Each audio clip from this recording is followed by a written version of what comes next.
Welcome दोस्तों। आज एक नए टॉपिक जो नागरिकता हम पढ़ रहे थे उनमें जो भी संशोधन हुए थे उनके बारे में हम पढ़ते हैं। उनके कब कब संशोधन हुए, वो नागरिकता संशोधन अधिनियम है।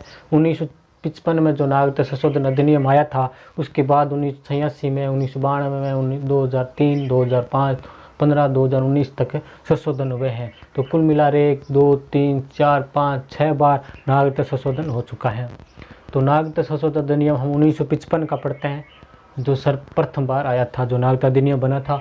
उनके अनुसार भारत में नागरिकता किस प्रकार ली जा सकती है, कैसे नागरिकता मिलेगी, उनके बारे में है।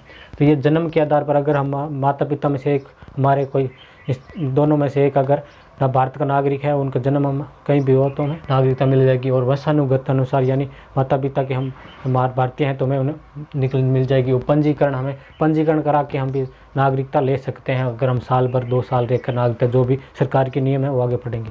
वो देशीकरण, हम देशीकरण, हमारे माता पिता देश इसी देश में रहे, हम भी इस देश में, इसके आधार पर हमें नागरिकता मिलेगी। क्षेत्र सम्मिलित होने पर, अगर कोई भी भारत देश, कोई भी देश के राज्य क्षेत्र को सहमति से कोई क्षेत्र लेता है तो उस क्षेत्र में रहने वाले नागरिकों को भी नागरिकता मिल जाती है, इस आधार पर दी गई है।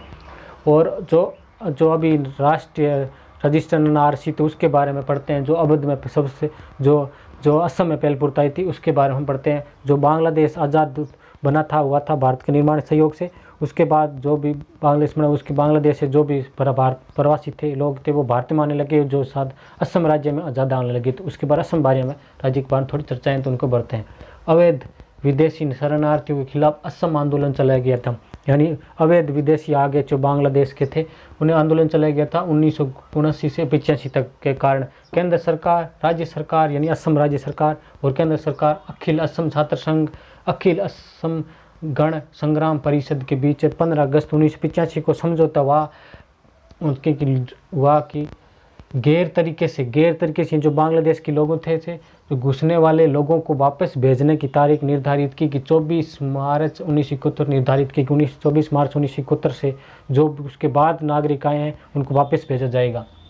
और फिर नागरिकता संशोधन अधिनियम 2015 आया था।